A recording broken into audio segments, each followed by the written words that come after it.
On this week's episode of the Whissel Beer podcast, I go through 15 common misconceptions about joining the real estate industry.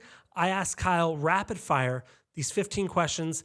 He gives his answers, and surprisingly enough, I was probably wrong on my guess about 11 of them. So stay tuned for this week's episode of the Whissel Beer podcast.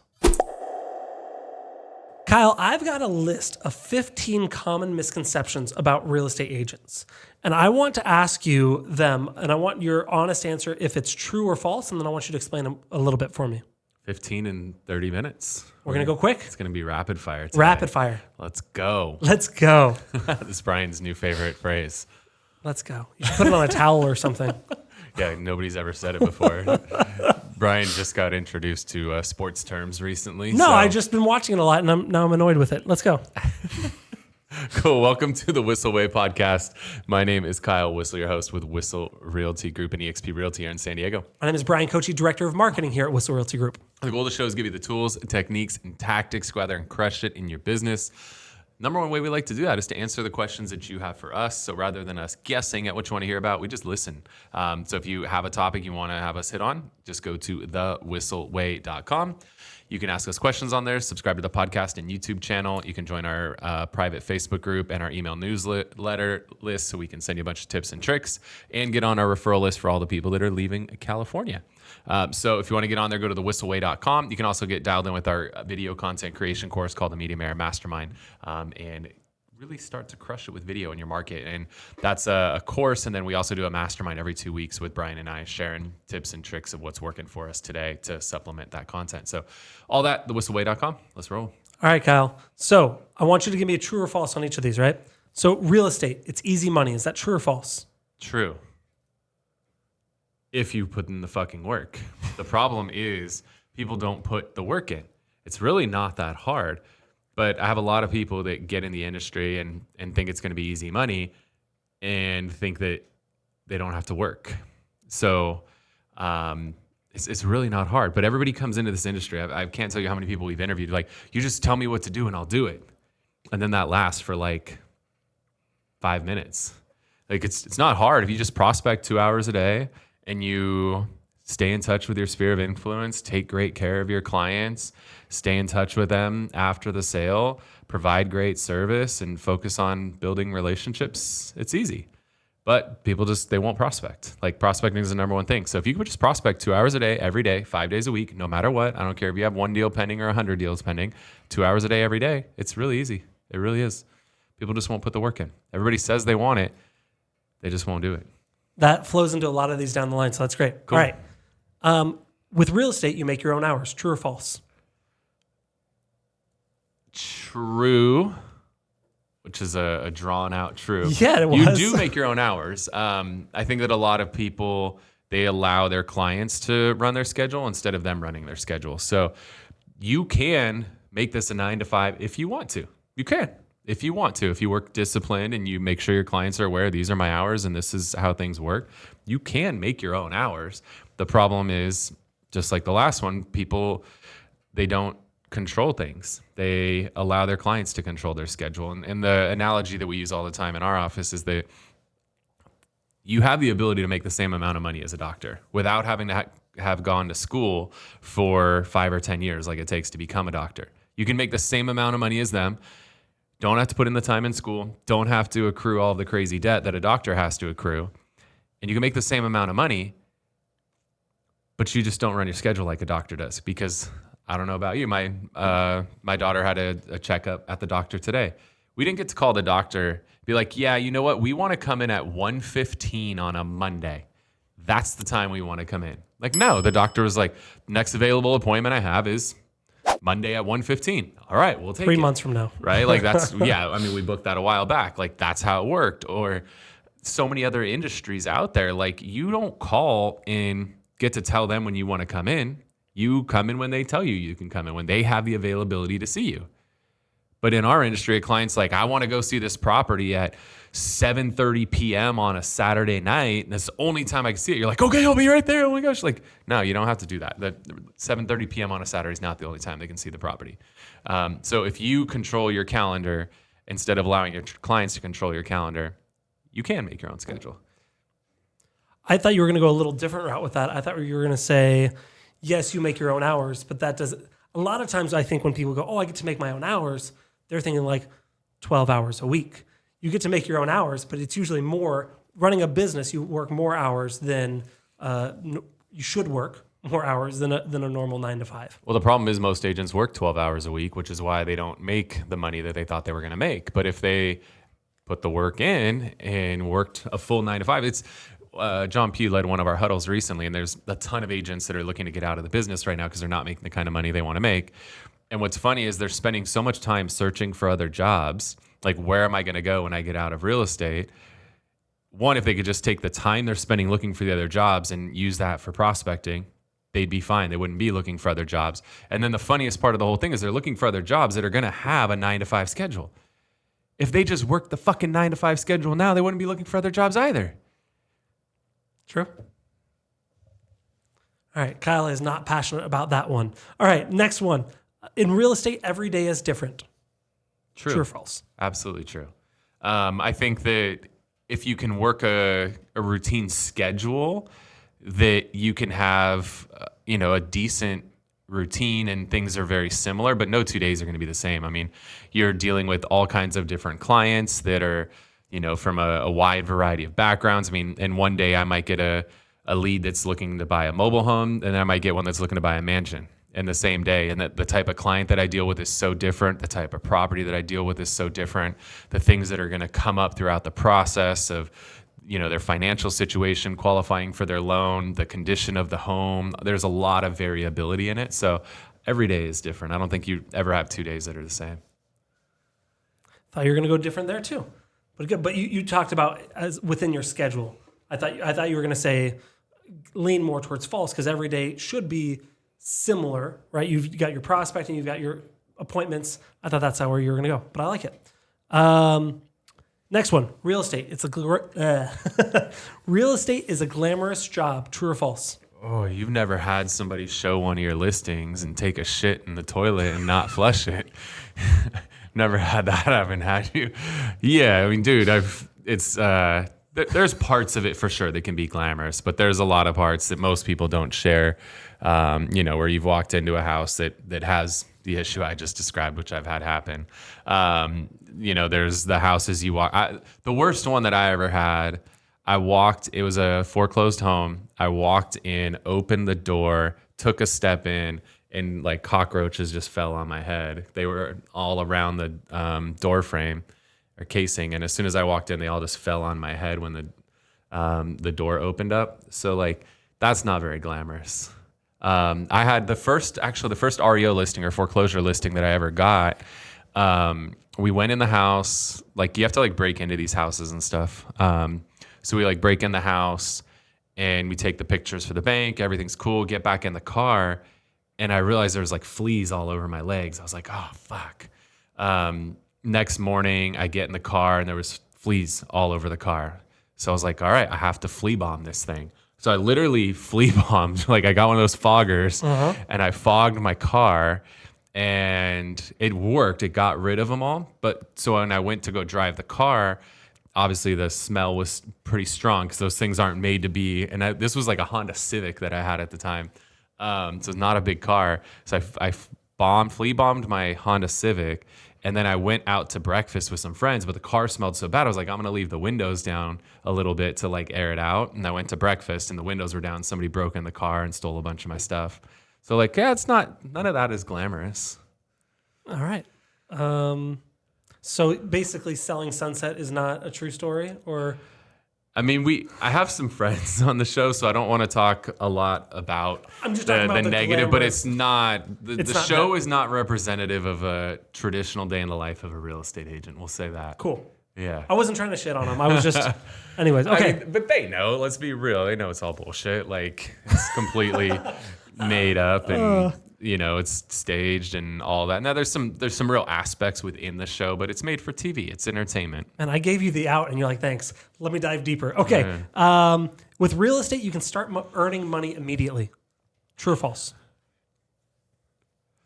I'll say true, that you could. I think I'm over 5 on these, on how you're going to answer these. Good. And we've only worked together 8 years. You should know me by now. I thought I did. I think I'm intentionally going the opposite way of what you would think. Theoretically, you could start earning money immediately in real estate, just depending on how you want to enter the market. Like, I think a lot of people would be great. We'll use Cody, for example. Love Cody. So I was looking for an assistant, and Cody applied for that position, and he was the second person that I hired. The first person was a train wreck. One little quick tip: if you're ever going to hire somebody in a salary position, never hire them on a salary from day one. Hire them on a contract. We've always done a 2-week contract. Anytime we're looking to hire somebody who's going to have a salary, we put them on a 2-week contract. That way, if things don't go well during that 2-week period, the contract ends, the employment ends. You don't have to deal with unemployment or any of that other stuff. They're just an independent contractor for 2 weeks to do a job. If they do well, then you can hire them. And if they don't do well, like the predecessor, then you can terminate them and you don't have to deal with all the headaches, especially if you're in like California, New York, or any of these states that make that stuff difficult. So I hired Cody, came in to be my assistant, and he knew he wanted to be an agent. And I just said, hey, I'm cool. I know you want to be an agent, but if you want to be my assistant, you're committing for 2 years. It's a 2-year commitment. If you tell me that you don't want to do this anymore, you want to be an agent in less than 2 years, I wish you the best, and you can go join another team and be an agent somewhere else. But you won't be an agent on this team for 2 years. So that was the agreement that we made. So he came in, and he was my assistant for 2 years. So he did start making money from day one because he came in via that path. Mm-hmm. But Cody did everything for me. He got to do glamorous stuff. Like one of his first days, we got to go up to Orange County to Tom Ferry's office and shoot a podcast episode with him and interview his marketing team. Like, that's pretty freaking glamorous. Like, that's cool. But Cody's also had to break into houses for me. I mean, we got the cops called on him one time because somebody thought he was breaking into a house. Like, because he, there was like a fence that had fallen down or something, and he had to go out there and deal with it. So like, he had to deal with the shit too. But he did his 2 years, and we actually ended a little early. There was an opportunity that came up. So he moved over to the agent role, and in his first year, he was it's normally would be called a Rookie of the Year, but we call it our Rising Star Award. So first agent in their first full year with the company, he had the highest GCI in the entire company his first year as an agent.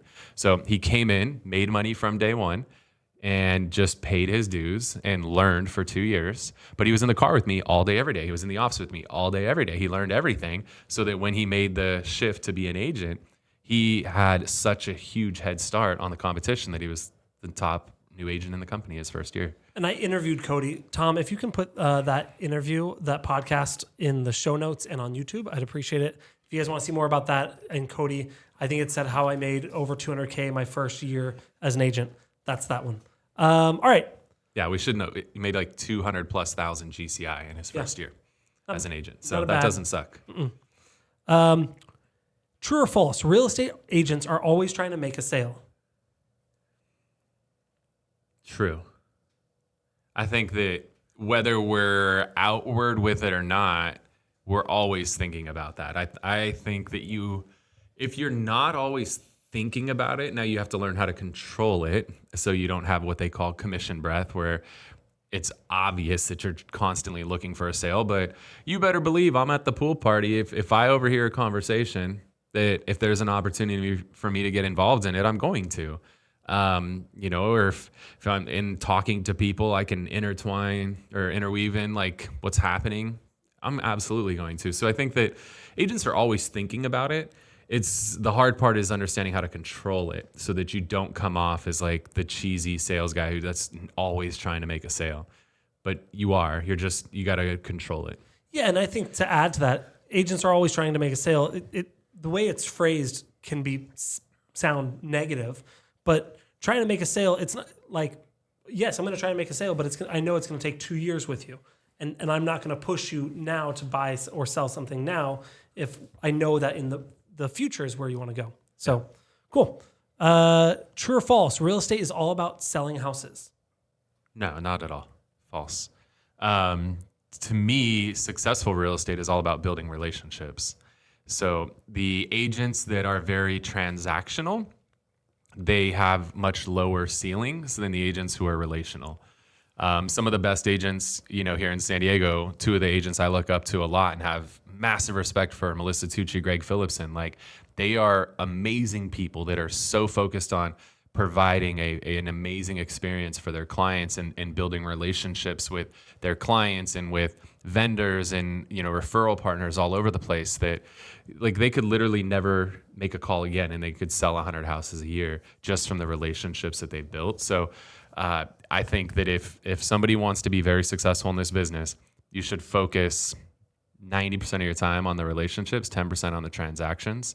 The transactional agents, they will never break through to that next level until they really understand the relationships. Very good.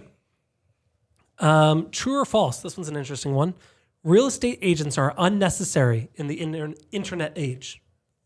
False. Salespeople are always going to be necessary. There's an art to sales, and not having somebody who can step in and negotiate on your behalf. I think it's the industry. There's parts of this that are absolutely real estate agents are unnecessary. But when it comes down to the sale and negotiating, like that can't be replaced by robots or AI. I think there's an absolute art to that. And until that changes, I don't think you'll see the agents replaced. And there's been plenty of like websites where you just go on and like buy a home, whatever, like that. It just doesn't fly. People need the agent, one, to negotiate for them, and two, to share actual experience living in a neighborhood, right? If you like, let's talk about Rancho La Puerta, for example. Like, there's no robot that can tell you what it's like to go sit in a sound healing class with a violinist playing while you're in this like just enhanced state of relaxation. There's no robot that can experience that. But having been there, having been in that room with the people, with the sound bowls and the violinist and all the things, like I've experienced that and I can share that experience with people. But if you haven't been there, it's no robot's been there. They can't share that type of experience with you. Also, none of them can share the little details of like the secret restaurant, you need to talk to Bob over there, let him know that you're a client of mine and he'll take care of you, he'll give you the chef's table, like all those little things like that, that can be replaced. Cool. True or false? To be a good real estate agent, all you need is good people skills. I would say that that's one of the most important qualities of being a successful real estate agent. I don't know if it's the only, but I can tell you typically within 2 minutes of meeting somebody if they have potential to do well. Now there's some that sneak through that don't have high level of people skills. So it's not to say if you're not a people person, you can't be successful, but the people that I meet that have really good people skills tend to be the most successful. It's the people that can strike up a conversation with anybody, anywhere, about anything, tend to be the most successful people. Like Adrian on our team, he's our top agent. Like, we were at the office, I had my entrepreneur organization group and I was just touring them around the office.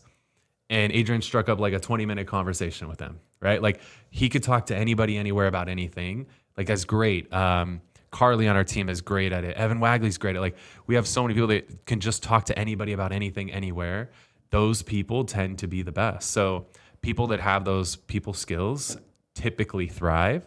Now there's other stuff. They have to have discipline and some other things along with it. But I would say that that's one of the most important skills of a successful real estate agent. So if we put that into the disc profile, we're looking for high I. Yeah. And typically all good agents are either an ID or an IS. And now it could be DI technically or SI, but there's very few high producing real estate agents that are not high on the I scale. That's usually either number 1 or number 2 for them. Cool.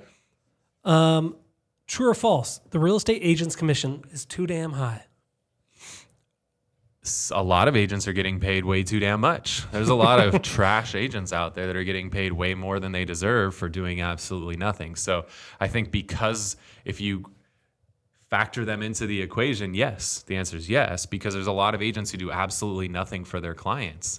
There's agents who advertise all over the internet and on billboards that they do things at an extremely low commission. They don't do anything for their clients. Like when I go up against, and I don't want to mention names, I don't like to throw people under the bus, but they're a big internet company that does a lot of billboards. Like I know if I'm going up against one of them, they're on the other end of the transaction, I'm going to destroy them. Like if I'm on the buy side, I'm going to negotiate a number that's way lower than what I should be paying for it. And if I'm on the listing side and they're coming in with the buyer, then I'm going to be able to take every freaking penny they've got. And so I don't think they deserve what they're getting paid. So I think as a whole, there's way too many agents, and as a whole, they're getting paid too much money. Now the good agents are worth their weight in gold, right? When I can come in, we just had a deal. We negotiated $275,000 above the next highest offer received. Did I deserve my $60,000 on the deal? Hell yeah. I had a 1.9 and a 2.175. There's a $275,000 gap from the number one offer to the number two offer. I deserved my $60,000 there because I got that person to step up to that crazy high number. So there's agents that are worth it, maybe even get underpaid. Like I probably deserve more in that situation. But there's agents who don't deserve to make a dollar because they're not doing anything for their clients. Shots fired. I like it. Sorry, not sorry. Real estate agents are untrustworthy. True or false? Some. I would say you can't generalize that, but there's definitely I just did. yeah, there's definitely bad people out there that are just trying to make a buck and will lie to get a deal done. So there's bad people, but there's bad people in any industry. There's bad people at the pizza shop next door that are sliding slices over to their friends and not charging them. So I think in any industry, there's going to be some bad apples. But this isn't one where one bad apple spoils the bunch. Like there's a lot of amazing people in this industry that have a true passion for helping people and have a true passion for homes. And there's a lot of great people out there, but just like any industry, there's going to be some just dirtbags. Cool. Not cool, but cool. This one, we kind of titled it in earlier, but I'm curious if you have a different take on it. Within real estate, you can become a successful agent overnight. True or false? False. Unless you get really lucky and land like a massive contract with like a hedge fund buyer. Like, okay, you could become very successful overnight, but that's a needle in a haystack. So traditionally, no, this is something that builds up over time. And we hit on it earlier, is the people with really good people skills that focus on relationships, that run their schedule. They'll run a business that has a consistently upward trending curve. And if anything, it's a curve that accelerates the longer they're in the industry because they are just compounding the number of relationships, where their first year they sell 10 homes and now they have 10 past clients. And then the next year they sell 15 homes. Now they have 25 past clients. Then the next year they sell 30 homes. Now they have 45 past clients, right? Like your past client database starts to grow and grow and grow. And those are people that are going to do repeat business with you, and they're going to refer you business. So over time, it compounds and it should grow over time. Cool. I think your fast math was wrong on that, but I'm going to let it go by calling you out this way. What I did 10 and 15. It was supposed to be 25. Yeah, whatever. You did 25, 55. And then you said 30. Yeah. Should have been 55, not 45. You get it right all the time. I have to call you out. Because there's 15 questions, so I was thinking about 15. Okay. True or false? Real estate agents always work alone. No, every agent works on a team. And I think some people say, I don't want to be on a team. I don't want to. All of you are on a team. Like, do you do your own home inspections? Nope. Do you do all your own repairs? Nope. Do you do all your own staging? Nope. Do you do your own loans? Nope. Do you do everything? No. Do you have other people that do those things for you, and they are a part of your team? Even if you are what's considered a solo agent, you still have a team, and it's all of those service providers that are a part of the process. So I would argue that every single real estate agent in the world is part of a team. Even you probably have a broker above you. You have some support in the office around you. Like, they're part of your team. So unless you literally you're the broker, you're the person who does the home inspection, the repairs, the loan, does the home warranty, does the survey, does all the things like title, the escrow. If you do all those, which I don't even think is legal, then maybe you don't have a team. But everybody has a team. Just there's different definitions of a team. And I think some people don't think of that as a team, but it is a team because those people are part of it. And again, if we keep tying back to like the relationships and the, repeat referral business, like you need that team to be strong because those people are all a reflection of you. And if they perform poorly, that reflects poorly upon you. Very true.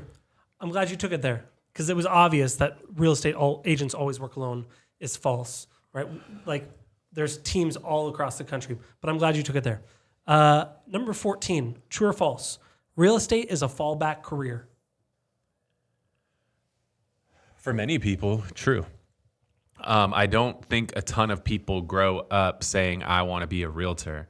I think that it's a lot of times a second or career for people, or people try something else, it doesn't work, and they come to real estate. So if you survey how many kids in high school have it on their list to be a realtor, or even in college, I bet you it's an extremely low number. But a lot of people end up here. I think a lot of them end up here. The two primary reasons is money and time. Like those are the reasons most people get into real estate. And I mean, surprisingly, we interview a ton of people. Like the exposure to real estate via TV and social is really high, and it's an attractive career to be in that, especially because you see Selling Sunset, $1 Million Listing, all these shows. You're like, man, that'd be fun. That'd be really cool. So even though shows have a big influence, or Flip or Flop or any of these shows, like they all have an influence on people wanting to get into the industry. But I don't think growing up, a lot of people say like, I'm going to be a realtor when I grow up. I didn't. I know you were the exact opposite. Yeah, I wanted nothing to do with real estate growing up. I did not like real estate, but I got a nickel an hour raise at the same time I made $17,000 on a flip. And it's pretty hard to stay away from real estate when you're making that kind of money. I think I was on track to make $17,000 that year in my job. Well, with that raise, it was probably $1,725. Yeah, $17,001. All right, last one. True or false? Real estate agents make more money on every. Or sorry. Let me try again. back. We need this for a good clip, Brian. I know the whole point of this is we're gonna cut this up into 15 mini videos. So let's make sure we get this good. All right. True or false? Real estate agents make money on every property they show. True. Oh, really? I think I've gotten you wrong every one.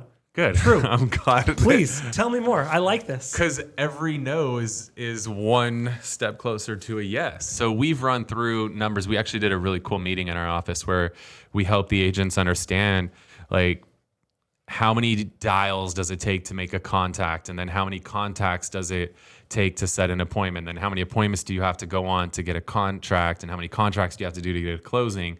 And we just boiled the math down, and we got to the point where you could look at like the end result of the average commission for our agents is $8,000.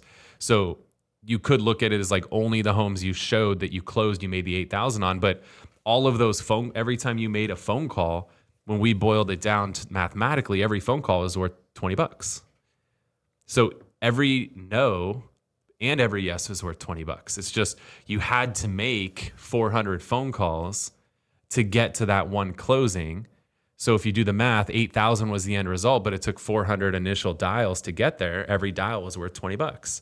So every time you make a dial and you get a no, now that's 399 dials, 398, right? Mathematically, that's what it boils down to. So it's the same thing with showing homes, is you have to get so many no's to get a yes. And you end up figuring out on average, how many homes do I have to show to have a deal actually go through? And for most agents, that's going to be in the 5 to 10 range. So if you know that every time you show 10 homes, that's going to result in one closing, and one closing is worth $8,000, therefore every showing is worth $800. So yes, every showing you're making money because you have to get no's to get yeses. I like that. That was good. That's going to be a good clip, huh? It's going to be a good clip. Cool. I was definitely surprised. I'm like, oh, this is obvious. This is an obvious answer. Well, you got me. Good job. Cool. Awesome. Well, hopefully you guys got some value out of that today. If you did, if you're listening on a podcast platform, if you make sure to hit that subscribe button so you get a notification whenever we release a new episode. And if you could write a review on whatever platform it is you're listening to us on, that means a lot to us. Podcast reviews are extremely valuable. One review there is worth like 100 Google reviews. So it's greatly appreciated. And if you are watching on YouTube, make sure to hit the subscribe button and the little notification bell. That way you get notified anytime we release a new video. And hit the like button. Let us know that you enjoyed the content. And if you have questions, throw them in the comment section. Brian and I personally respond to all of those comments. Before we wrap up today, what we like to do is share something we're utilizing in our business that's either saving us time, making us more money, or just helping us have more fun. What do you got for us, Brian? I'm going to use something that we're utilizing in our company to make us more money. But this is something you can use either like we are, or you can use it as a way to save money. And so we use this website called Peerspace. I don't know if you've heard of it, but it's called Peerspace. It's kind of like Airbnb for venues. So you can use it. You can go on Peerspace and look for places to hold events, weddings, photo shoots, all sorts of things. And so we use it. We are renting out our office in La Mesa. So if you want to see what that looks like, you can go to venue.kylewhissel.com, and you can see what ours looks like and how we're pricing it and how we're selling it and all that sort of stuff.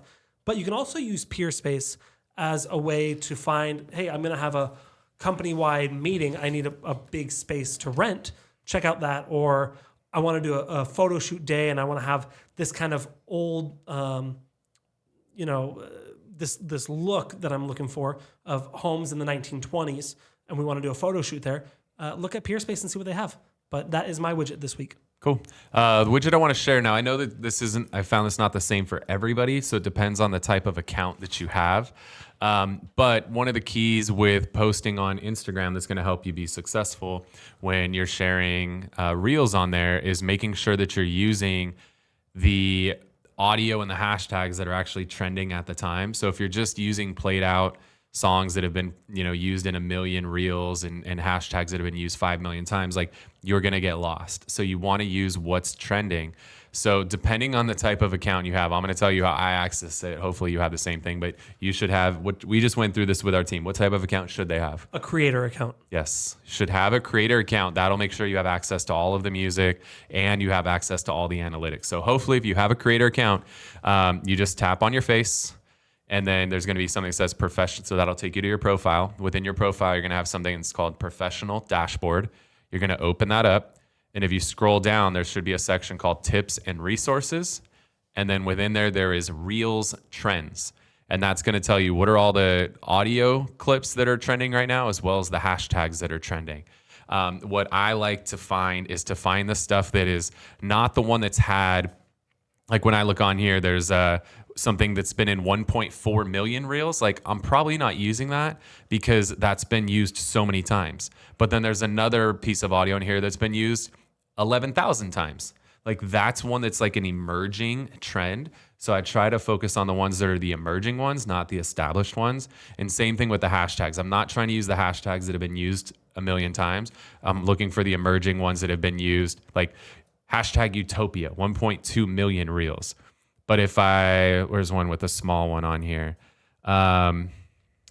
There's millions. Oh, geez, what does that say? Don't ask me to read it. I know. I need to find something.